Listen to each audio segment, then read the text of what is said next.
வணக்கம். இன்னைக்கு 27/12/2024. பழக்கம் பலம் வாய்ந்ததுன்னு சொல்கிறாங்க. பழக்கம்னா என்னங்க? நடக்கிறதுக்கே பழகணும். கீழே தானே கிடந்தோம் பிறந்ததும். நடக்கவே பழகுறோம். மண்டி போடுவோம், அப்புறம் ஏந்திரிப்போம், உழுவோம், அப்புறம் திருப்பி ஏந்திரிப்போம், அப்புறம் நடவண்டி கொடுப்பாங்க, அப்புறம் நடப்போம். பழக்கம் பலம் வாய்ந்தது. ஆனால் போட முத எவ்வளோ நாள் ஆயிருக்கும்னு உங்களுக்கே தெரியும். குறைச்சலாம் 6 மாதம் கூட ஆயிருக்கும். வாயெல்லாம் கோணிக்கிட்டு போய் அதுக்கப்புறம் இருட்டில் கூட பேர் எழுதுவோம், எல்லாமும் எழுதுவோம். ஆக பழகின பிறகு தான் நிறைய வேலை வருது. சைக்கிள் ஓட்டுறது அப்படி தான் பழக்கம். இப்போ வெள்ளம் வருது இல்லைங்க, வெள்ளத்தை பற்றி பேசுகிறதுக்காக வந்தோம். இதுக்கும் பழக்கத்துக்கும் என்ன சம்மந்தம் அப்படின்னு கேட்குறீங்களா? முகமது அலி ஐயா இடத்துல இருக்கிறோம். ஒரு மாதம் அல்லது 15-20 நாள் இருக்கும்னு நினைக்கிறேன். தொடர் மழையில் இந்த பகுதியில் ஒரு 30-40 ஒரு 150-200 இல்லை ஒரு 40-50 கிலோமீட்டர் பரப்பளவில் தண்ணி நிற்கிது. அது இன்னும் சரியான துல்லியமான அளவு தெரில. இன்றைக்கி 20 நாளுக்கிட்டக்கு மேலே ஆகிட்டு, ஒரு மாதம் இருக்கும்னு நினைக்கிறேன். இன்னும் தண்ணி வடியவே இல்லை. இந்த தண்ணீரை பற்றி பேச வர்றதுக்கு பழக்கத்துக்கு என்ன சம்மந்தம் இருக்குது? பழக்கம் பலம் வாய்ந்ததுன்னு. பழக்கத்துக்கு ஒரு காரணம் இருக்குங்க. யானை தண்ணி நிறையா குடிக்கும் இல்லைங்களா? யானை தண்ணி நிறையா குடிக்கும். எறும்பு தண்ணியே குடிக்காது. யானைக்கும் எறும்புக்கும் என்ன வித்தியாசம்? யானை குடிக்கிற தண்ணி எறும்பால் குடிக்க முடியாது. எறும்பு குடிக்கிற அளவுக்கு யானையால் தண்ணி குடிச்சிட்டு இருக்க முடியாது. ஐயோ, வெள்ளத்தை பற்றி பேசியா, யானையே எறும்பை பற்றி பேசுகிறேன், பழக்கம் பலம் வாய்ந்ததுன்னு பேசுகிறேன். தண்ணியை வடிய வைக்க போகிறேன்னு சொல்லிவிட்டு வேறு என்ன நினச்சியே பேசிகிட்டு இருக்க. நீங்கள் கேட்கறதுல நியாயம் இருக்குது. சில மனிதர்கள் தண்ணி நிறையா குடிப்போம், சில மனிதர்கள் குடிக்க மாட்டாங்க. இது தெரியும் உங்களுக்கு. இதனால தான் தண்ணி குடிக்காதனால தான் இந்த சிறுநீரகத்தில் கல்லெலாம் வந்ததுன்னா நிறையா தண்ணி குடிக்கணும். உடம்புக்கு கிட்டத்தட்ட சராசரியாக ஒரு மனுஷன் உடம்புல 6 லிட்டர் ரத்தம் இருக்குது. இந்த ரத்தம் ரத்தத்தில் நிறைய நீர் இருந்தாலும் சுலபமாக அந்த உப்புகள்லாம் பிரியும். இப்போ சிறுநீரக கல்லுக்கு போனோம்னா, கிட்னி கல்லுக்கு போனோம்னாலே டாக்டர் நிறைய தண்ணி குடிக்கணும்னு சொல்லுவார். நம்ம பார்த்துருக்குறோம். ஒரு நாளைக்கு இவ்வளோ தண்ணி குடிக்கணும்னு மருத்துவர்கள் சொல்கிறாங்க. பிடிச்சாலும் பிடிக்கலனாலும் தண்ணி குடிக்கணும். இது ஒரு பக்கம். பூமியில் சில இடத்துல தண்ணி ஊற்றினா உறிஞ்சிக்கிட்டே இருக்கும். மணல் சாரியான இடத்துல எவ்வளோ மழை பெஞ்சாலும் உள்ளே போயிடும். பாலைவனத்தில் எவ்வளோ மழை பெஞ்சாலும் உள்ளே போயிடும். களிமண் பூமியில் எவ்வளோ மழை பெஞ்சாலும் நிற்கும். இது முதல்ல யானை தண்ணி நிறையா குடிக்கணும்னு பேசணும். இன்னொரு இடத்துல எறும்பு தண்ணி அவ்வளோ குடிக்க முடியாது. ஏன்னா அதுக்கு அவ்வளோ பெரிய வயிறே இல்லை. யானை தண்ணி குடிக்கிறத குறைஞ்சா அதெல்லாம் நடமாடவே முடியாது. சரியா? அது ஒரு கதையை பேசணும். இன்னொன்று பழக்கம் பலம் வாய்ந்ததுன்னு பேசணும். பழகுனா வருது. பழகுனா அந்த வேலை வருது நமக்கு. செல்ஃபோனை ஆன் பண்ணுறது, செல்ஃபோனை கற்றுக்கிறது, சைக்கிளை கற்றுக்கிறது, எழுத்த கற்றுக்கிறது, நடக்க கற்றுக்கிறதே பழகி தான் கற்றுக்கிட்டோம். இப்போ என்ன தாங்க நான் சொல்ல வரேன்? உங்களுக்கு எரிச்சலாக இருக்குல்ல? பூமியை தண்ணியை குடிக்க பழக்கணும். பூமியை தண்ணியை குடிக்க பழக்கணும். நம்ம என்ன செய்கிறோம்? ஒரு 10 பேர் இருக்கோம். தண்ணி கொடுக்குறோம். இந்த தண்ணி நீ குடிக்கணும், இந்த தண்ணியை நீ குடிக்கணும்னு. ஒருத்தன் தண்ணியை பார்த்தாலே எரிச்சே வருது. அவன் என்ன செய்கிறான்? சத்தமரமாக இந்த பக்கமாக பின்னாடி ஊற்றிட்டு திருப்பி என்ன செய்கிறான்? குடிச்சிட்டான்னுறான். ஒருத்தன் மட்டும் ஆசிரியர் சொன்னதை சரியாக கேட்கணுன்னு அவன் என்ன செய்கிறான்? தண்ணியை குடிக்கிறான். மறுபடியும் திடீர்னு கடைசியில் பரீட்சை வைக்கிற மாதிரி தேர்வு நாள் வருது. ஒரு பெரிய இடத்துல சிசிடிவி கேமராவில் கண்காணிப்பு கருவிலாம் பொருத்தி தண்ணியை வைக்கிறாங்க. மையத்தில் உட்கார வச்சு பின்னாடிலாம் ஊற்ற முடியாது, மாட்டிப்பாங்க. அவன் குடிக்கும்போது அவனால் குடிக்க முடியாது. குடித்து பழகிருந்தால் தானே குடிக்க முடியும்.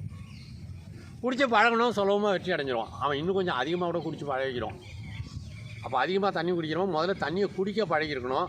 அப்புறம் தான் அதிகமாக தண்ணி குடித்து போட்டியில் வெற்றி பெறவே முடியும். தண்ணியை குடித்து பல்ல கடிச்சிட்டு தண்ணி குடிக்காமலே வாழ்ந்துட்டுருக்கிறோம். எப்படிங்க தண்ணி குடிக்கிற போட்டியில் வெற்றி பெற முடியும்? இதாங்க பூமி, உங்கள் பூமி. இது எந்த பூமி? அலியா பூமி. அலியா இடத்துல 1 ஏக்கரில் நம்ம தண்ணியை குடித்து தான் தீரணும்னு கட்டாயப்படுத்தி 1 ஏக்கர் நடுவில் வரப்படுத்திருக்கிறோம். அங்கே பேஞ்ச தண்ணி வெளியிலையும் போகல, வெளியில் இருக்கிற தண்ணி உள்ளேயும் போகல. இந்த பகுதியில் பார்த்தீங்கன்னா தண்ணி கண்ணக்கரையிருந்து இருக்கணும். கிட்டத்தட்ட 1 மாதம் ஆகிடுச்சு. சரியான தேதி நான் நினைவுக்கு வரல. ஐயாவை கேட்டிங்கன்னா சொல்லுவார், வேணா மறுபடியும் அடுத்த பகுதியில் கொண்டு வரேன். தண்ணி வடியவே இல்லை. இன்னும் தண்ணி வடியவே இல்லை. என்ன ஒரு வித்தியாசம்னா, இந்த தண்ணி வடியுது சுலபமாக, வெளியில் இருக்கிற தண்ணீர். ஏன்னா எங்கேயோ போய் வடியுது. அதாவது தண்ணி கொடுத்தா பின்னாடி ஊற்றுறது மாதிரி இது. எங்கேயோ இருந்து வருது, கண்ணக்கரையிருந்து வருது, எந்த பக்கமாக போயிடுது. ஆனால் அந்த 1 ஏக்கர் வரப்படுத்திருக்கோம் பாருங்கள், அது தெரியுது பாருங்கள். அந்த தண்ணீர் மட்டும் வெளியிலேருந்தும் உள்ளே வரல, உள்ளேருந்தும் தண்ணி வெளியில் போகல. அதுக்கு என்ன அர்த்தம்னா, எனக்கு கொடுத்தா தண்ணியை நான் குடிச்சு தான் தீரணும் அப்படின்னு கட்டாயப்படுத்தணும். அப்போ அதுதான் போட்டிக்கு தேர்வுக்கு தகுதியாகும். தூய மழை நீர் நிற்கிது, கொஞ்சம் கொஞ்சமாக போட்டிக்கு வருது. இந்த மழை தண்ணியை இப்போ குடிக்கல, ஐயாட்ட காலையில் பேசிகிட்டு இருந்தேன். என்ன சொன்னார்னா, இன்னும் 1 வருஷம் தான் உனக்கு வந்து சான்ஸ், உனக்கு வந்து மரியாதை, உனக்கு வந்து உனக்கு கொடுத்துருக்கிற கால அளவு 2025ஓட உனக்கு தோட்டத்தை விட்டு வெளில போடணுவேன். அதுக்குள்ளே என் தோட்டத்தில் பெய்கிற தண்ணீரெல்லாம் நீங்கள் குடிக்க வச்சுருக்கணும். இல்லைனாக்கா நீங்கள் போட்டியில் ஜெயிக்கலை, என் தோட்டத்தில் தண்ணியை நீங்கள் அடிக்கலை அப்படின்னு அர்த்தம் அப்படின்னு இப்போ ஒரு மணி நேரத்துக்கு முன்னாடி பேசிகிட்டு இருந்தேன். ஐயா அவருடைய அலைபேசியிலேருந்து பேசினார். என்னுடைய அலைபேசியிலேருந்து பேசியிருந்தால் அதை நான் பதிவு பண்ணியிருப்பேன், வாய்ப்பு இல்லாமல் போயிட்டு. என்ன வந்து நம்ம சொல்கிறோன்னா, ஒரு பழகிறதுக்கு ஒரு குறிப்பிட்ட காலம் வேணும். ஏன்னா ஆனா போட அவ்வளோ நேரம் எடுத்துக்கிறோம், சைக்கிள் கற்றுக்க அவ்வளோ நேரம் எடுத்துக்கிறோம். ஒவ்வொன்றுக்கும் எவ்வளோ காலம் இருக்குது கற்றுக்கிறதுக்கு. ஒரு பூமியில் பெய்கிற அவ்வளோ நீரையும் குடிக்காத பூமி இதை பாருங்க, தண்ணி மேலேயே நிற்கிது. இந்த பூமியை இந்த நீர் எவ்வளோ மழை பெஞ்சாலும் குடிக்க வைக்கணும்னா அந்த மண்ணை பழக்கணும்ல. பெய்கிற தண்ணீராக உள்ளே போய் தொலையணுயா, அதுக்கு தான் உன்னை கூப்பிட்டேன். அதுக்கு நீ இனிமேல் காலம் வேணும், நேரம் வேணும், மணிக்கணக்கு வேணும், மாத கணக்கு வேணுங்கிற. உண்மைதாங்க. பெய்கிற தண்ணியில் 1 மணி நேரத்தில் அந்த தண்ணி உறிஞ்சிடுதுன்னு வச்சுக்கோங்களேன். இந்த இடத்துல அந்த தண்ணி இருக்குமா பூமியில்? கீழே போயிட்டுன்னு அர்த்தம். ஏங்க இந்த மண் நனைஞ்சி நனைஞ்சி நனைஞ்சி நனைஞ்சி ஊறி ஊறி ஊறி ஊறி குடித்தாதாங்க அந்த ஈரம் அங்கே இருக்கும். நூல் பஞ்சு உறிஞ்சிற மாரி உறிஞ்சிருக்கணும். அப்போ தாங்க கோடையில் அந்த செடி அந்த பூமியில் இருக்கிற ஈரத்தை குடிக்க முடியும். நேராக போர் போய் படியாக தண்ணி விடுற மாதிரி நேராக உள்ளே கொண்டு போய்ட்டு வச்சுங்க, 100 அடிக்கு கீழே அந்த பூமியில் ஈரம் இருக்குமா? மேலே உறிஞ்சி உறிஞ்சி நனைஞ்சாதான் பூமியில் ஈரம் இருக்கும். அப்போ தான் கோடை காலத்தில் நீங்கள் தண்ணியை பாய்ச்சாமல் அருகம்புல் துளுக்கும், ஆலமரம் துளுக்கும், எல்லாம் துளுக்கும்.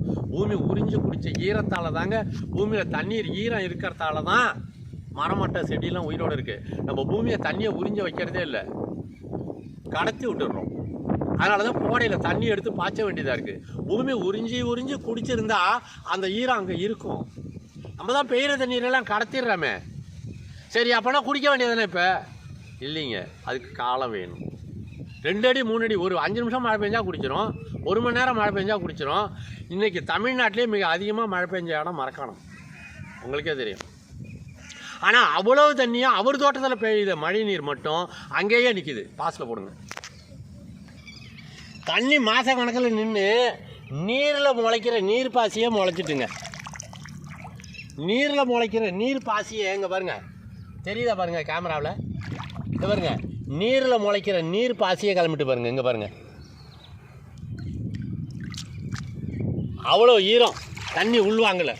இந்த இடத்துல தண்ணியை குடிக்க வைக்கணும். உனக்கும் எனக்கும் போட்டி நடக்குது, செக்கு வைக்கிறானா. ஒரே 1 வருஷம் தான் உனக்கு டைம். 1 வருஷத்துக்குள்ளே இன்னும் 2025ஓட உனக்கு கொடுத்தா டைம் சரியாகிடுச்சு. 2025க்குள்ளே என் தோட்டத்தில் பெய்கிற தண்ணீர் இந்த 30-40 கிலோமீட்டர் பரப்பளவில் தண்ணி நிற்கிது. அதில் ஒரே 1 ஏக்கர் மட்டும்தான் நான் உனக்கு கொடுத்துருக்குறேன். அந்த இடத்துல பெய்கிற தண்ணீரை அடுத்த ஆண்டு 2025ல் அவ்வளோ தண்ணீர் பூமியை குடிச்சிடணும். இல்லாட்டினா நீங்கள் போட்டியில் தோத்துட்டீங்கன்னு அர்த்தம் அப்படின்னு ஐயா சொல்கிறாரு. நான் ஒத்துக்கிறேன். நான் ஜெயிச்சிட்டேன்னா அலி ஐயா ஜெயிச்சிட்டாங்க. அலி ஐயா மட்டும் இல்லை, இந்த பகுதியில் எல்லாருமே ஜெயிச்சிட்டாங்க. ஏன்னா அவங்கவுங்க தோட்டமும் தண்ணி குடிச்சிருவோன்னு எல்லோரும் படிச்சிருவாங்க. நான் தோத்துட்டேன்னா அலி ஐயா கிட்ட நான் மட்டும்தான் தோற்றுருப்பேன். அலி ஐயா பூமி தண்ணியை குடிக்காதுன்னு கட்டுரையை முடிச்சிடுவாங்க. இந்த பூமி பூரா திருப்பியும் 1000 ஆண்டுகளாக இங்கே தண்ணி நின்று போன தடவை ஐயா பேசுனதை பதிவு பண்ணியிருக்கோம். இன்னும் 1000 வருஷம் ஆனாலும் இந்த பூமி தண்ணி குடிக்காது. ஏன்னா இது தண்ணி குடிக்கிறத கற்றுக்கவே இல்லை, அல்லது தண்ணி குடிக்கிற வேலை இங்கே நடக்காது அப்படின்னு சொன்னார். நான் வரப்பெடுத்த இடத்துல கூட இன்னும் 1000 வருஷம் ஆனாலும் தண்ணி பூமி குடிக்காதுன்னு சொன்னார். நான் ஒரு 3 வருஷம் டைம் கொடுங்கண்ணே. அதெல்லாம் முடியாது, எனக்கு அவ்வளோ பொறுமை கிடையாது. 2025ஓட உங்களுக்கு கொடுத்த டைம் சரியாக போச்சு. 2025க்குள்ளே தண்ணி இந்த இடத்துல பெய்கிற தண்ணீரெல்லாம் அந்த 1 ஏக்கர் குடிக்கலன்னா எவ்வளோ இடத்துல தண்ணி நிற்கிதுங்க? 40 கிலோமீட்டரில் நிற்கிது பரப்பளவில். நடுவில் ஒரே ஒரு இடத்துல ஒரே 1 ஏக்கரில் மட்டும் வரப்போ போட்டுட்டு அங்கே எவ்வளோ மழை பெஞ்சாலும் அந்த இடத்துல அந்த தண்ணி குடிக்கணும்னு சொல்கிறாங்க. இது நியாயமே இல்லைங்க. ஒரு கால அவகாசம் வேணும். ஒரு பையனுக்கு பரீட்சை எழுதுறதுக்கு 2 மணி நேரம் டைம் கொடுக்குறாங்க. ஏன்னா ஒரு செல்ஃபோனை ஆன் பண்ணால் அது ஓப்பன் ஆகிறதுக்கு, அது திறந்துக்கிறதுக்கு கொஞ்சம் நேரம் கேட்குது. செய்யல ஒவ்வொன்றுக்கும். சைக்கிள் போனால் அது எவ்வளோ வேகத்தில் போகுங்க, மோட்டர் சைக்கிள் போனால் எவ்வளோ வேகத்தில் போகும், ஜெட்டு போனால் எவ்வளோ வேகத்தில் போகும், வானூர்தி ஃப்ளைட்டு போனால் எவ்வளோ வேகத்தில் போகும். ஒரு தோட்டம் 3 அடி வயசுக்கு மழை பெய்யுதுங்க, தண்ணி நிற்கிது. அவ்வளோவையும் 1 நாள் 2 நாளுக்குள்ளே உறிஞ்சு குடிச்சுன்னு. அது அல்லாட்டினா நீ பந்தயத்தில் தோத்துட்ட, உன்னால் பூமியை தண்ணி இல்லாமல் மறைக்க முடியலன்னு சொல்கிறாங்க ஐயா. ஆனால் நான் 2ல் வந்து ஒத்துக்கிறேன். கோடையில் அவ்வளோ செடியை துளுத்துது, வெப்பாத்தி குடி எடுத்துருந்தோம். மழை தண்ணி இறச்சி பார்த்த தோட்டம் தண்ணியே இல்லாமல் தப்பிச்சுது. ரெண்டாவது, இவ்வளோ மழை பெஞ்சோம் ஒரு செடி கூட இது உள்ளே வாடவே இல்லை. ஒரே ஒரு ஒத்த கன்று இருக்குது தென்னம்பிள்ளை, அது கூட அந்த துளிர் கூட காயில் அந்த துளிர் பசுமையாக இருக்குது பாருங்கள். இங்கே தோட்டத்துக்குள்ளே தண்ணீர் எவ்வளோ தண்ணீர் இருக்குதுன்னு கேட்டிங்கன்னா, வெளியில் இருக்கிற தண்ணீர் 1/2 அடி 1 அடி தான் இருக்குது. தோட்டத்து உள்ள தண்ணீர் அதிகமாக நிற்கிது. பார்த்தீங்கன்னா 1.5 அடி 2 அடி தண்ணி நிற்கிது. இன்னும் சொல்லப்போனால் வெளியில் இதை பாருங்கள், இதான் நீர் மட்டம். ஏற்கனவே மழை பெய்யும் போது நின்ன நீர் மட்டம் இவ்வளவு. இதிலிருந்து தண்ணி படிப்படியாக இறங்கியிருக்கு பாருங்கள். இறங்கி இப்போது தோட்டத்தில் என்னுடைய முழங்கால் அளவுக்கு தண்ணி நிற்கிதுங்க. இதுதான் உண்மையான தரமட்டம். கிட்டத்தட்ட 1 அடி 1.5 அடி நிற்கிது. ஆனால் இந்த செடி கொஞ்சம் கூட பசுமை குறையவே இல்லை. இங்கே பாருங்கள், வாடவே இல்லைங்க. ஏன்னா தூய மழை நீர். இதே கழிவு நீராக இருந்தால் இந்நேரம் மூச்சு திணறி இருக்கும். அது இங்கே பாருங்கள், ஒரே ஒரு இலை தாங்க இருக்குது, எல்லா இலையும் காஞ்சி வச்சு. ஆனால் அந்த ஒரு காம்புலையும் பசுமை குறையில. தோட்டத்தில் ஒரு செடி கூட சாகலைங்க.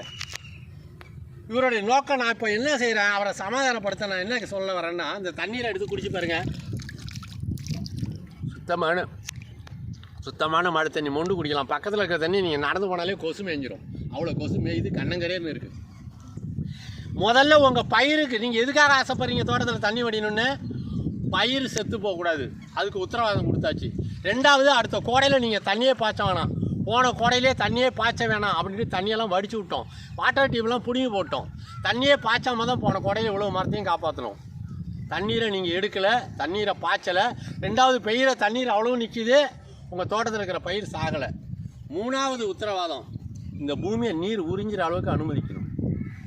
கருங்கல்லில் தண்ணி ஊற்றினீங்கன்னா வேகமாக ஓடிடும். ஆனால் அதுவே ஒரு நூல் துணியில் ஒரு பஞ்சு மூட்டை மேலே தண்ணி ஊற்றிங்கன்னா பஞ்சு மூட்டை தண்ணி குடிக்கும். எவ்வளோ தண்ணி? அது குடிக்க முடிஞ்ச அளவு தான் குடிக்கும். அப்போ நிறைய குடிக்கணும்னா அது உறிஞ்சிற அளவுக்கு மெதுவாக உறிஞ்ச கொடுத்துக்கிட்டே இருக்கணும். பூமி அந்த மாதிரி மாற்றணும்னா முதல்ல உள்ளிருந்து வெப்பம் வெளியேறி பூமி பஞ்சு மாதிரி மண் துகள்கள் எல்லாம் ஊறி நீர் குடிக்கிற அமைப்பாக மாறணும். அதுக்கு காலம் தேவைப்படும். ஐயாவுக்கு புரியுதோ இல்லையோ, 1 வருஷம் தான் டைம் கொடுத்துருக்காரு. கேட்குற உங்களுக்காவது புரியணும்னு நான் நம்புகிறேன். சரியா? நீங்களாவது கொஞ்சம் சொல்லி ஒரு 2-3 வருஷத்துக்கு அந்த ஆளுக்கு அனுமதி கொடுங்கன்னு சொல்லுங்கள். அப்புறம் இன்னொரு விஷயம், முக்கியமான விஷயம், தண்ணி உறிஞ்சறதுங்கிறது மழைக்காலத்தில் நடக்கிற வேலை இல்லை, கோடை காலத்தில் நடக்கிறது. ஏன்னா கோடை காலத்தில் அது எவ்வளவுக்கு அவ்வளோ தாகம் எடுக்குதோ அவ்வளவுக்கு அவ்வளோ தான் மழை காலத்தில் தண்ணி குடிக்கும். அப்புறம் குடித்த தண்ணியை எவ்வளவுக்கு அவ்வளோ வெளியில் ஏற்றுறோமோ அவ்வளோ தண்ணி தான் உள்ளே போகும். இந்த விஷயம் புரிஞ்சுவாங்க.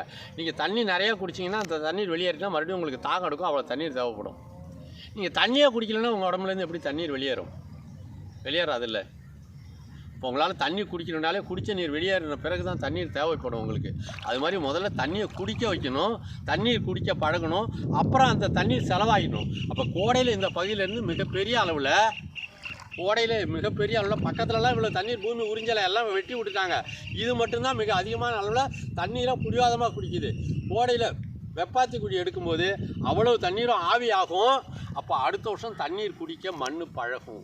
ஒரு 2-3 ஆண்டுகளில் எவ்வளோ மழை பெஞ்சாலும் அவ்வளோ தண்ணீரையும் குடிக்கிற பூமியாக இது மாறும் அப்படிங்கிறது என்னுடைய புரிதல். நான் உங்களுக்கு வாய் வழியாக சொல்லியிருக்கிறேன். இதை நிரூபிக்கிறதுக்கு காலம் தேவை. சரியா? தொடர்ந்து பதிவுகளை சந்திப்போம். 2024 டிசம்பர் மாதம் 27ஆம் தேதி முகமது அலி ஐயா இடம் மரக்காணத்துக்கு பக்கத்தில் மக்காப்பள்ளி வாசல். வெள்ளத்துக்கான தீர்வும் பூமியை நீர் உறிஞ்சுகின்ற அமைப்பாக நீரை குடிக்க பழக்கினால் ஒழிய பூமியிலிருந்து வெள்ளத்தை அப்புறப்படுத்த முடியாது. பூமியிலிருந்து நீரை எடுத்து பாய்ச்ச வேண்டிய அவசியம் இல்லாமல் தோட்டத்தில் உள்ள பயிர்களை பாதுகாப்பாக காப்பாற்றுவதற்கு, புஞ்சை தானியங்களை காப்பாற்றுவதற்கு நீரை உறிஞ்சுகின்ற அமைப்பாக பழக்க வேண்டும். பூமியை நீர் உறிஞ்ச பழக்க வேண்டும் என்பது இந்த கட்டுரையினுடைய நோக்கம். அதை செஞ்சுக்கிட்டு இருக்கோம். விரும்புகிற நண்பர்கள் பாருங்கள், உங்கள் தோட்டத்திலையும் செஞ்சுக்கலாம். சரியா? நன்றி, வணக்கம்.